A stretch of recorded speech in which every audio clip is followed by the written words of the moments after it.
Hey guys, Rob Cairns here. I am the founder, CEO, and chief creator of Amazing Ideas at Stunning Digital Marketing. Hope you're all doing well and hanging in during this crisis. It's been a while since I've published a podcast, just lots going on, and frankly, lots that I don't even want to think about. Things like COVID-19, and of course the mess in Minneapolis, Minnesota that's come up lately in the US, and frankly, the world is not a very happy place right now. But let's try and make it that way. Today, I want to share with you an interview I did a couple weeks ago with my good friend Kim Doyal. And we talked about some things that were different. Kim did a move from California to Boise, Idaho in the middle of COVID-19. And I thought I'd sit down and talk to Kim about how that move went. Now, you might be interested in knowing Kim and I have chatted online many times. And frankly, this is the first time we'd ever actually spoken by voice. So sit back, relax, and enjoy my interview with Kim. And have yourself a great day.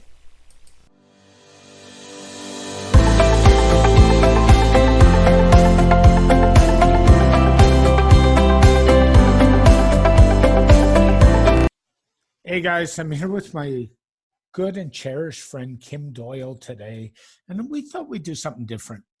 Kim actually moved in the middle of the pandemic, and Kim's been around the social media and the content creation space, so we're not going to talk any about that. We're actually going to talk about Kim's move, and interestingly enough, despite the fact we've known each other for years, it's actually the first time we've chatted.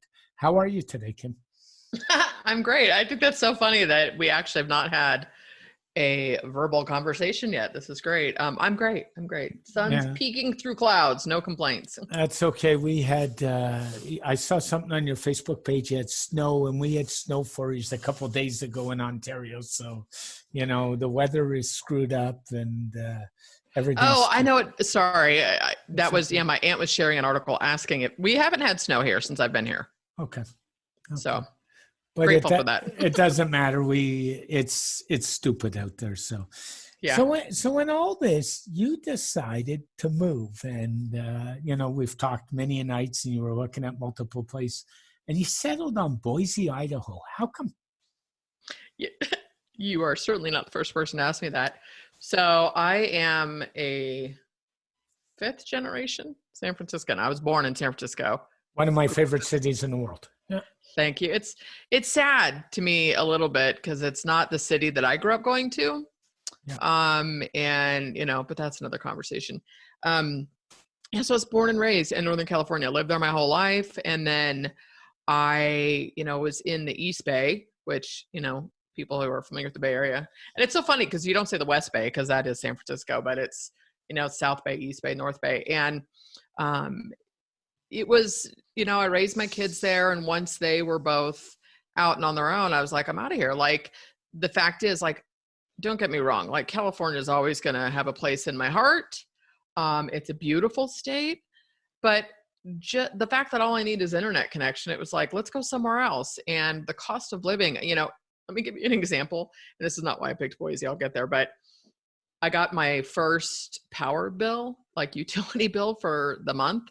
It was $64. Yes. Robert, I had bills at my house in California, my house that I had sold. I had a pool, but air conditioning and stuff. I had over $700 and $800 bills at different times a month. I'm sure. A month. So, it's kind of like, and I think the first water bill, which it's bi-monthly, was like $70. My bills were usually $2+ a month for that. And so, I just, and a friend asked me that it was funny. She said, well, if money were no object, would you come back? And I'm like, I don't know. All my family is still in the Bay Area. So the intention, like, I started looking a few years ago, like, nobody wanted me to move. Like, I'm very close to my family, and I was threatening Costa Rica for a long time. Not that I've been there, but I love Costa Rica, so I'm in. Yeah. Well, I had a month trip planned for that this summer, canceled obviously. And technically I'm supposed to be in London right now. I had a trip to London. We've talked about all that, but Boise. So I wanted to stay on the West Coast. I looked at Oregon and Washington. I wanted something that I wanted a place that I could drive to. Like if I felt like it was a day drive, just because I've got my dogs too. And I'm not anti-flying by any means, but when I can have like an 8-hour car drive, it's like, oh, what can I listen to? It's time to myself. It's quiet in the car. It doesn't bother me at all. Anyway, so I had originally been looking at Oregon and Lincoln City, like coastal towns and stuff. And it's so funny because I don't know that I ever would have thought of Boise had I not watched different ClickFunnels videos, because they're based here in Boise. Russell Brunson lives here. Yeah. Obviously, I didn't come here after them, but I saw enough video of Boise. I'm like, God, that is so cute. And just the city itself, it's like you've got this great downtown with restaurants and it's like a city, and there's like huge mountains around it. It's, so I wanted a place that was a little bit less crowded, which, many people told me that I need to change the plates on my car as soon as possible. And now that things are opening up, I will get that done, because nobody wants Californians here. They say we wreck everything. So it was pretty. It was close enough to family. It's super cheap to fly when that is available again. I wanted to stay on this side of the country, and we'll see, because it's funny. So it is, what's today? The 12th of May. Yeah. It looks more like a California February, maybe. It's much more of a true spring. Like when I was in the East Bay, we went from sort of winter to like 5 minutes of spring, and then like 100-degree summers. So we'll see. I haven't been through a winter here or anything, but I was ready for, it's a new chapter. That's it. And you've been through a lot in the last year. It's funny you mentioned videos in Boise. My wife, Jill, is a Grey's Anatomy fan. So needless to say, Seattle, Washington, when everything calms down, is somewhere on my tourism list. And, a good friend of ours is out there. Bob Dunn's out there, is out in that area. And I've actually been out there. I've been out to like Everett, Washington before for some sporting stuff. And it's beautiful out there. So video can make a big difference to what you decide to do and not do in your life plans. It really can. It is. Well, I looked at Washington also. Maura Cohen is up in, I think she's in Vancouver. Yes. She's Kane. Yep. Boise is closer than some of the places I was looking at in Washington. And I think for me to make this big of a move was like, it needed to be so much cheaper in essence, right? Like Washington and Oregon are not far behind California, in terms of cost of living. And not that that's the dictator for me, but at the same time, it's like, if I'm going to leave my family, all my friends, like I'm still my best friend. These are friends from high school and stuff. It's like, they're all still in the Bay Area. And so it's like, all right, if I'm going to do this, it really needs to, I don't know, outweigh, all the pros had to outweigh everything else. No, I get that. And by the way, Toronto, for those listening, is not the cheapest place to live either. So we're up there on scale as well. So what kind of, now you did a move, you found a house, which, you and I had talked about many nights and how happy you were. And then you did some pre-planning for your move. What did that kind of consist of, and what kind of process did you go through? Well, so originally I actually stayed in Nampa, which is like 2 cities from Boise. Everything's relatively close, right? But I came up in October for, I don't know, it was like 10 days by myself. And that was twofold. One, it was like I wanted to see if I liked the area. And then 2, my mom had passed away in July, and I really just needed to take some time for myself, because I originally was planning on moving in the fall, right? My son graduated high school just a year ago, and so he was out, and then I thought, okay, then I'm not gonna stick around, I'll move then. And so I thought about moving then, and then my mom got sick, and then my dad asked me, he said, oh, do you want to come stay up here for a little bit? My parents had retired to this little town called Pioneer, which is, the best way to explain where it is, it's about an hour southeast of Lake Tahoe, and it looks like that. It's beautiful, right? And I could have lived there the rest of my life. God bless him. I love my dad, but I still have like a whole new chapter of my life. Right. Yeah. And so, so I went up in October and was like, yep, I like it up here. And it's funny because I really didn't do a ton of exploring. And then I thought, probably a good way to make my dad feel better about this move.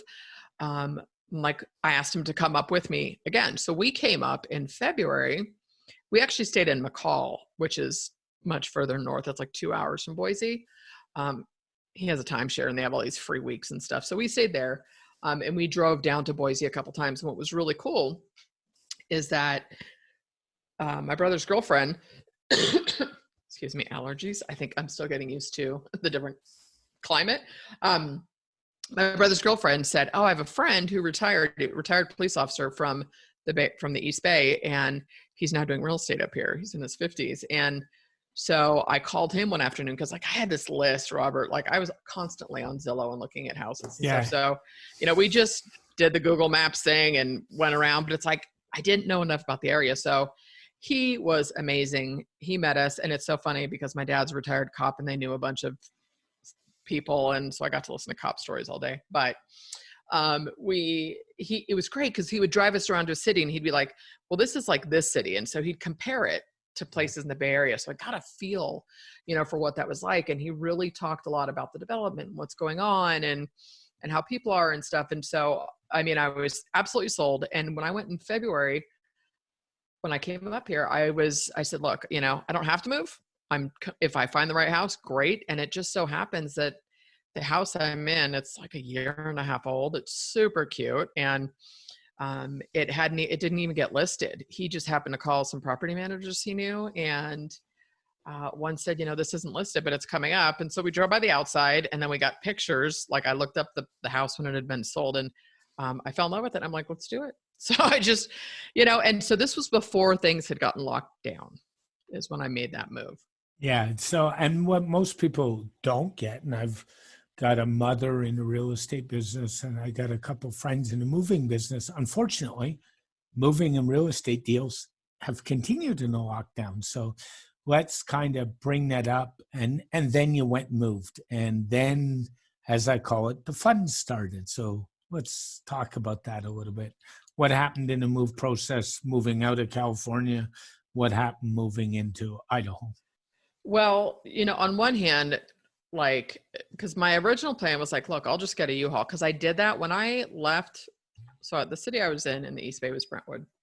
Mm-hmm. And I had sold my house in Brentwood a couple years prior when my daughter graduated high school because it was pretty big. And I was like, it's just my son and I.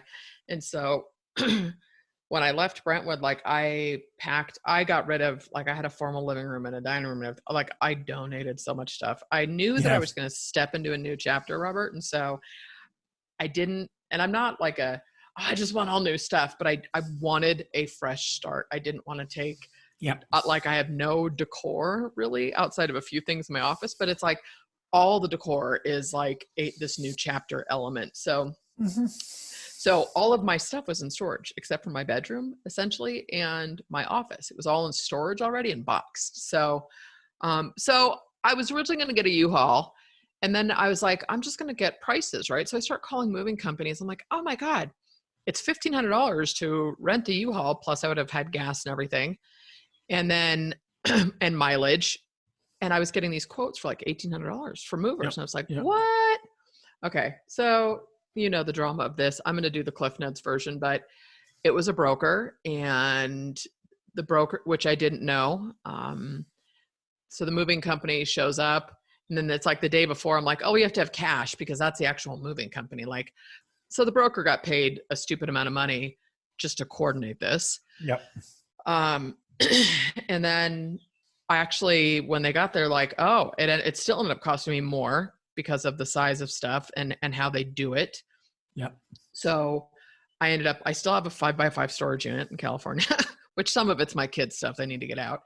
And then I have like all of my holiday decor and like bins. It's like in my dad's garage. He has a huge 3-car garage, and so our plan is like, I'll just, once the world opens up, I'll go down and my brother's company has like a big van. We'll see if we can get most of the rest of the stuff up. because I was like, oh my gosh, then it literally ended up costing me like about $1,500 more than I was quoted. And then of course I get here, and the brokers told me it was a 1 to 5 day delivery. Then the moving company tells me it's usually 2 to 7 days. They pick up on a Friday, but Saturday doesn't count. So we'll put the first available day to Sunday. I mean, it was just screwy. And so it's like, when we came up here on a Monday, my son came with me because you need to be here, right? In case it's not. And long story short, 3 weeks later, my stuff finally got here after I started raising hell, because I threatened to go down and just get my stuff. I'm like, forget it. I will rent a truck and go get my stuff, because it was sitting in Sacramento. So. Yeah, and what I'll tell people is moving is stressful enough. I went through it 5 years ago, and I did the U-Haul routine, and I did the purge. And at the time I moved in with Jill before we got married, and I kind of looked at her and said, I'm only bringing what I need to do. I'll do the purge at my end. And when you're changing chapters in your life, sometimes doing that purge is actually healthy. It's helpful. And I did that. And then you kind of go into complications and it gets worse. So, you had your stuff in storage, and then they finally got it to you, right? Like it took you, a couple of weeks on the phone or kind of? Well, it was, first you call and it's like, oh, hopefully by Monday. And so it's like you're getting kind of strung along. And then thankfully I got a hold of somebody very helpful at the actual van line, the company. Yep. And she called me from her cell phone, and she said, they don't care about internet reviews. She said, but I would threaten Better Business Bureau and Department of Transportation. Yep. Things didn't start happening until I said, I'm going to go get my stuff. Yep. Tell me where it is.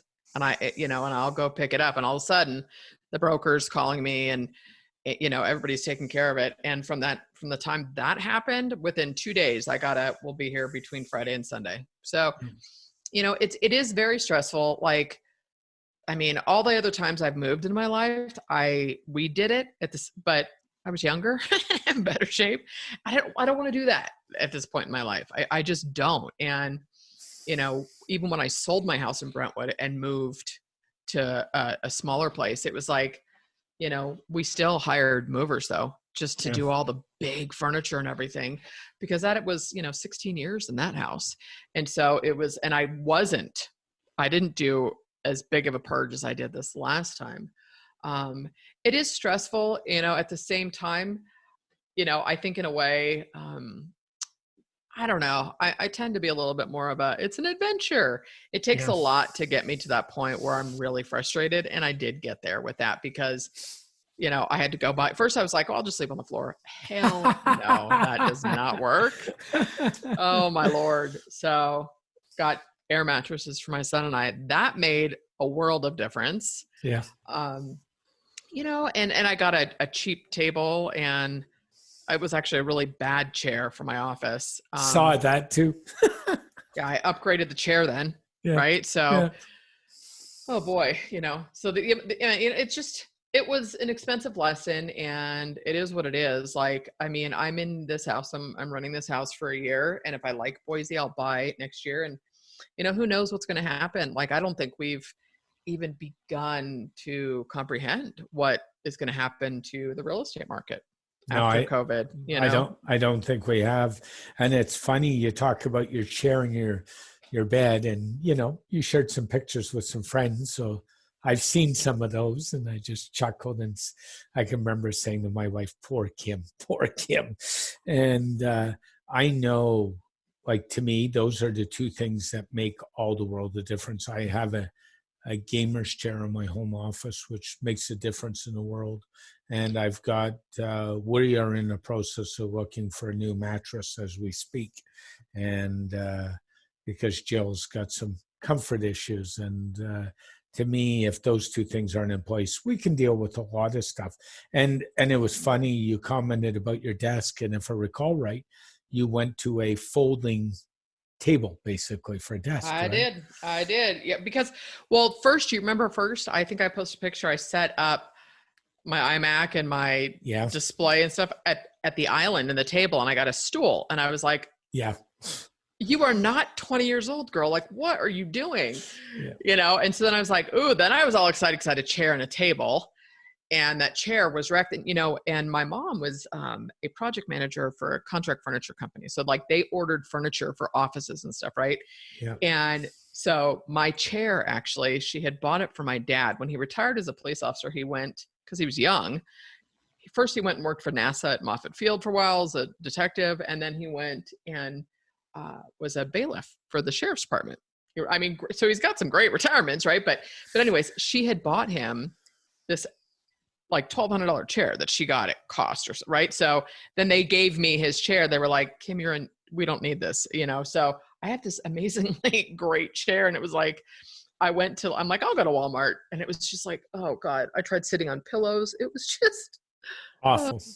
It was And awful. and it's funny because I can remember having a conversation with you, and you said, "Well, I bought this table. It was one of those ones that with a melamine top that folded in half." And believe it or not, to this day, that's what I use as a desk because I like to sprawl out. I've looked at hutches, I've looked at wood, I've tried all kinds of stuff, and it's the only thing I've ever found where I can just kind of sprawl and work the way I like to work. So Well, you know what? Like that's on the list. And it's so funny because I actually had ordered some stuff just from Wayfair, and Yep. stupidly it shipped to the house I sold in Brentwood. Mm. Oh, I didn't look at the account before. Anyways, but so that all got returned. And then I was like, yeah, you know, like being in the office, I have an L-shaped desk. I like to sprawl out too. And I have a Veridesk that I can stand up. So I've been looking at stuff though, like, cause the Veridesk I have to raise. Yep. And then I've got a 27-inch iMac and a 27-inch Thunderbolt. Those are heavy. But so it's like, I'm seriously considering finding a woodworker who will build exactly what I want, because I literally, Robert, just want like a big L. Yeah. You know what I mean? So that, because my desk also has like a cabinet to the left, and then I've got, you know, one on the right. So I can't even like pivot and use it as a writing space. Yeah. So before I invest in a desk, I don't know. I've really been doing a lot of research and looking. And I also have, like, I like having a keyboard tray that slides in and out ergonomically. Like I use an ergonomic mouse, that kind of I know stuff. you do. Yep. I don't even go that route. I've actually gone to a one of these slim compact keyboards that sits on my desk. My laptop plugs into a 42-inch monitor on the wall. You know, I've got two credenzas that are made back in the 60s, and you can't make wood like that anymore. So I just kind of, you know, I sprawl out that way. So let's get to, I think we were talking, and I think a lot of this problem that you had with your move could have been avoided due to communication. And, you know, really, we see that a lot in business, even with companies in non-moving space, where people just, they don't communicate well. Do you want to talk about that a little bit? Yeah, you know, it's interesting because, you know, yeah, communication is key. And it was like, we were talking a little bit before the call offline about like our ad agency. Mm-hmm.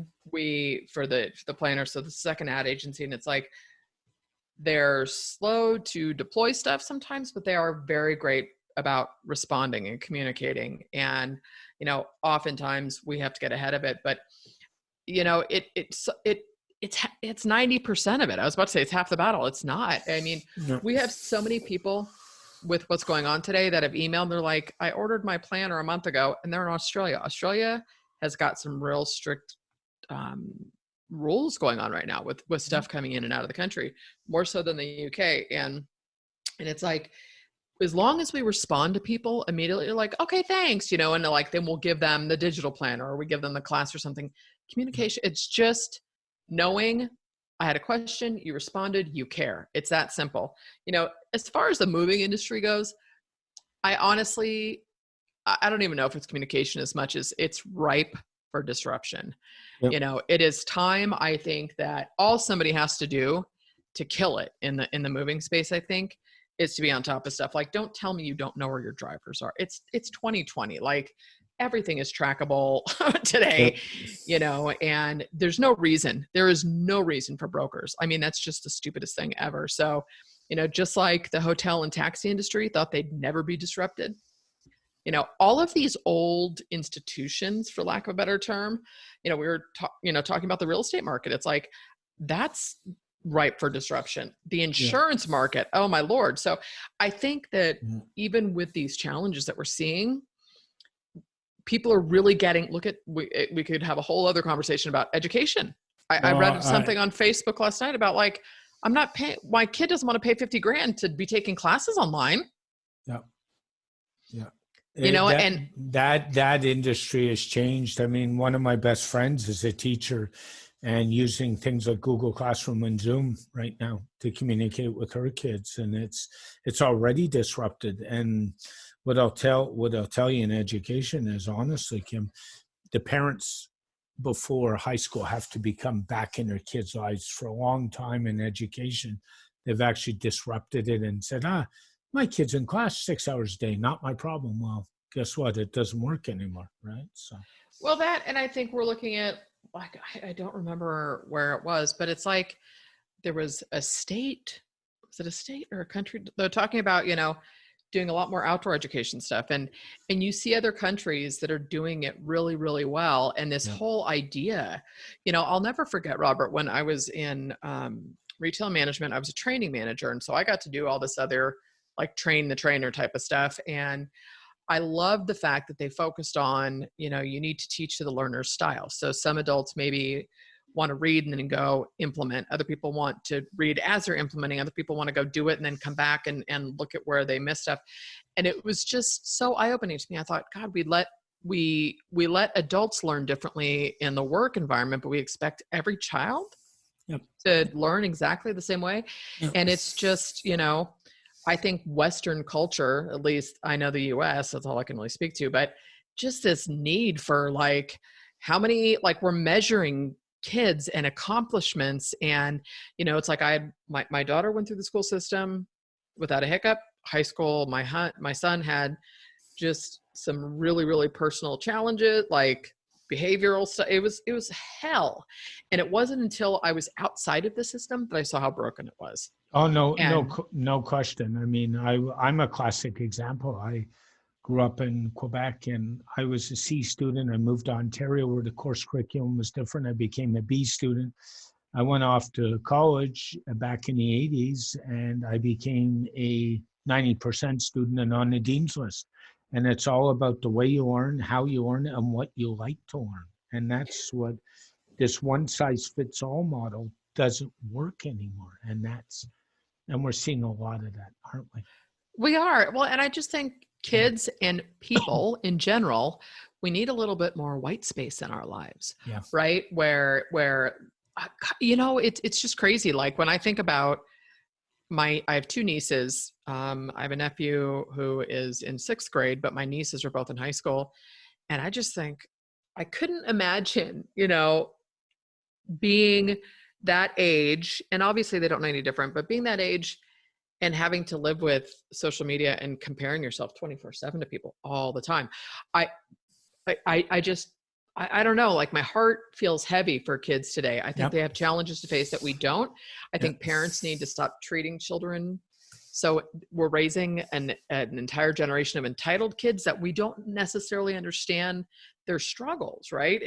There's common human struggles. And then there's like, I don't know, stuff that's much more timely and relevant to what they're experiencing. I think we're going to see a lot of good things. And I would love your thoughts on this is like, I'm really hoping we see the death of the quote unquote influencer, like people who just get paid to not provide value other than like photos. Some of that stuff. Do you know what I'm saying? Like, I think that, what was I reading? There was a book I read and they said, in 5 years, we probably won't even use that term anymore. Like it's going to come and go. And I think that's part of this space in general, but because of COVID, I think a lot of things are shifting. Oh, there's no question. Businesses are shifting. Small businesses are shifting. The influencer, I think, is done. I mean, I'm a really bad marketer. I've done really well marketing, but I don't do well being marketed to personally. So even though I run some big accounts, if it's at me, I'm a creature of habit. I think we're seeing a shift where companies are going to take care of long-term customers more than short-term new customers. I've done that. I think there's all kinds of things shifting, and I think honestly, we're in a new world, and it's exciting. Yeah, it is. To me, somebody said to me the other day, "Are you worried about stuff?" And I said, "No, this has opportunity written all over it. I'm so not worried," and that's my challenge, Yeah, I mean, and the truth is, like, I'm gonna completely misquote this, Robert, but it was a Confucius, or there's like a Zen master said, if there's something you can do about it, why worry? If there's nothing you can do about it, why worry? It's such a wasted emotion. We all do it. We're human, right?